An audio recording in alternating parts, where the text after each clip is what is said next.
Artificial intelligence. You hear about it everywhere. But what is it really? AI is not magic. It's a machine trained to learn from data, just like you learn from experience when you type a question into ChatGPT, when your phone recognizes your face, when TikTok predicts the next video you'll like. That's AI working in the background. It analyzes patterns, understands what you want, and makes decisions. Fast. Faster than any human ever could. AI models are trained on billions of examples, pictures, texts, sounds, movements. From that, they learn how the world works. They learn how to talk, how to write, how to create art, music, images, and even code.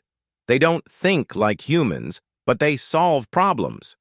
Incredibly well, AI is now designing clothes, building apps, editing videos, helping businesses grow, and creating opportunities that didn't exist 5 years ago.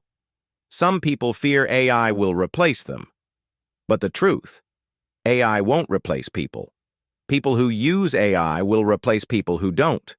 We're entering a world where anyone, with just a laptop and an idea, can build a business, create content, make money, change their life.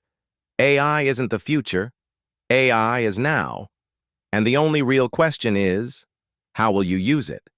Unlocked Future AI, where the future begins.